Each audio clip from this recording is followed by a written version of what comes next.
नमस्कार मित्रांनो, मी श्रीकांत कदम. मित्रांनो, सदर व्हिडिओच्या माध्यमातून आपण येणाऱ्या आठवड्याची दिशा पाहणार आहोत.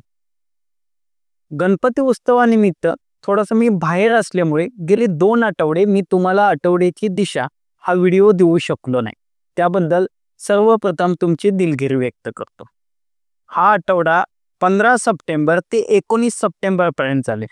तर 15 सप्टेंबर ते 19 सप्टेंबरच्या मध्ये निफ्टीच्या लेवल काय असतील आणि बँक निफ्टीच्या लेवल काय असतील याला आपण सदर व्हिडिओच्या माध्यमातून सविस्तररित्या जाणून घेणार आहोत. तर चला पाहूया.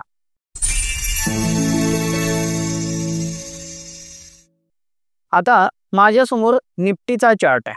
ओके, निफ्टीची जी क्लोजिंग आलेली आहे आज ती आलेली आहे 25,114. किती आलेली आहे? 25,114. आता या ठिकाणी जर तुम्ही लक्ष दिलं तर तुम्हाला एक गोष्ट लक्षात येईल की या ठिकाणी पहा की मार्केट खाली गेलं, त्याच्यानंतर वरती आलेलं आहे, खाली गेलेलं आहे, परत वरती आलेलं आहे. ओके, म्हणजे या ठिकाणी जर आपण हा जर पॉइंट कन्सिडर केला, या ठिकाणी पहिला जो रेजिस्टन्स देतोय 25,160चा, तर हा जर पॉइंट आपण कन्सिडर केला तर लक्षात ठेवा की या ठिकाणी डबल बॉटमचा ब्रेकआउट येतोय निफ्टीला. ओके, त्यामुळे 25,160च्या वरती जर निफ्टी येणाऱ्या आठवड्यात क्लोज झाला, म्हणजे पहिला रेजिस्टन्स तोडून वरती क्लोज झाला, तर निफ्टीमध्ये एक बुलिश रॅली येण्याची शक्यता नाकारू शकत नाही. ओके, म्हणजे येण्याची शक्यता जास्त दिसते. कधी? तर 25,160च्या वरती निफ्टी क्लोज झाला तर. ओके, अन्यथा निफ्टी काय करेल, याला जर क्लोज नाही केला, ब्रेक नाही केला, तर थोडासा खाली येण्याचा प्रयत्न करेल. तो कुठेपर्यंत येण्याचा प्रयत्न करेल?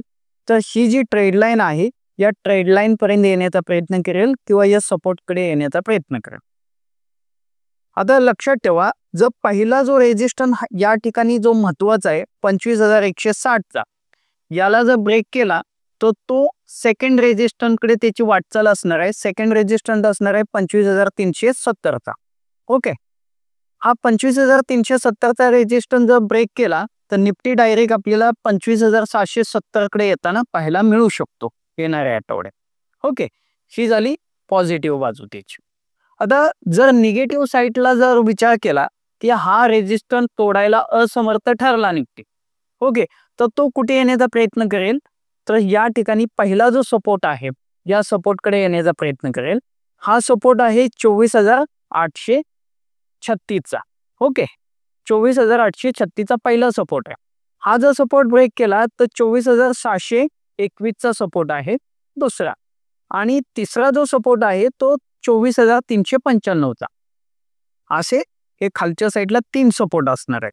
एक गोष्ट लक्षात ठेवा, तुम्ही जर पाहिलं तर निफ्टी काय करतोय की 25,160 ते 24,395च्या मध्ये रेंगाळण्याचा प्रयत्न बरेच दिवस झाला करत आहे.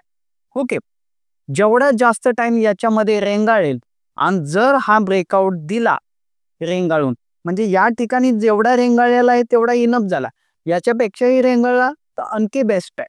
ओके, परंतु रेंगाळल्याच्या नंतर जर वरच्या साईडला त्यानं ब्रेकआउट दिला तर निफ्टीसाठी किंवा मार्केटसाठी चांगले दिवस येणार, हा संकेत आपल्याला इथून भेटत आहे.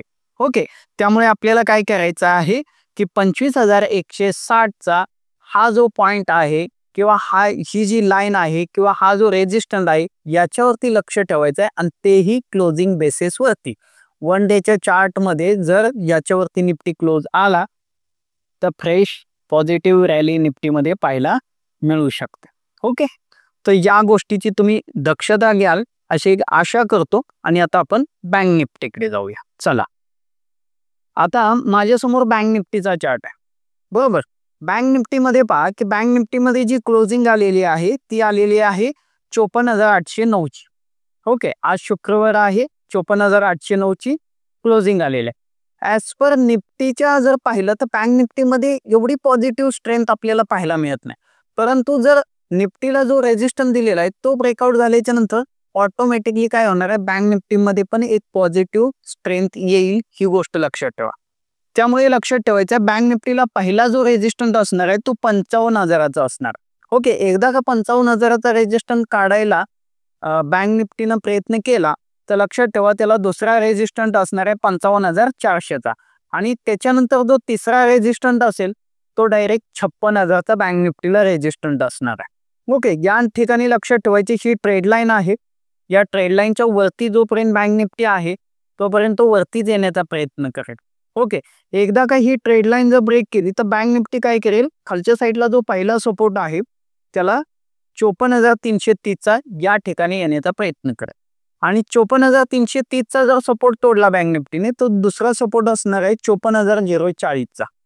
ओके, 54,040चा सपोर्ट थोडीशी महत्वाची भूमिका बजावू शकतो बँक निफ्टीच्या बाबतीत. ओके, तो जो सपोर्ट ब्रेक होतोय तर आपल्याला डायरेक्ट 53,560चा बँक निफ्टीमध्ये थर्ड सपोर्ट पाहायला मिळू शकतो. ही गोष्ट तुम्ही लक्षात घेणं गरजेचं आहे. ओके, तर अशा प्रकारे निफ्टी आणि बँक निफ्टीच्या लेवल असणार आहेत, याच्यावरती लक्ष ठेवायचं आहे. निफ्टी ब्रेक या मेक ओके या पॉईंटवरती उभा आहे तर तिथे आपल्याला प्रॉपरली या आठवड्यात लक्ष ठेवून काम करणं गरजेचं आहे. ओके, आता आपण पीसीआर आणि विक्स काय सांगतो याच्याबद्दलही थोडक्यात जाणून घेऊया. चला, विक्स जो दाखवतोय तो 10.12 असं आपल्याला दाखवतोय. ओके, म्हणजे विक्स कूल आहे. विक्स सांगतो की मार्केटमध्ये हाय व्हॉलिटिलिटी नसेल, संत गतीनं मार्केट चालेल, हे विक्स आपल्याला इंडिकेट करतोय. आता पीसीआर बद्दल जर बोलायला गेलो तर पीसीआर येतोय 1.287 असा पीसीआर येतोय. ओके, म्हणजे पीसीआर थोडासा हाय झालेला आहे.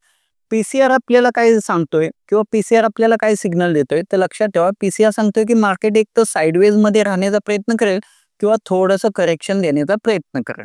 ओके, तर तो कुठेपर्यंत करू शकतो, जो रेजिस्टन्स दिलाय निफ्टीला तोपर्यंत. एकदा रेजिस्टन्स ब्रेक करायच्या आधी पीसीआर थोडासा कूल होण्याचाही प्रयत्न करेल. लक्षात ठेवा, खाली येण्याचाही प्रयत्न करेल. जेवढा पीसीआर खाली येईल तेवढा मार्केटसाठी चांगलं असतं, जेवढा पीसीआर वाढेल तेवढं मार्केटसाठी थोडंसं प्रॉफिट बुकिंगचे संकेत देत असतो. ही गोष्ट तुम्ही लक्षात घेणं गरजेचं आहे. तर सदर व्हिडिओच्या माध्यमातून जी काय मी तुम्हाला माहिती दिलेली आहे ती तुम्हाला आवडली असेल तर नक्कीच आपल्या यूट्यूब चॅनलला शेअर करा, लाईक करा आणि सबस्क्राईब करा. धन्यवाद.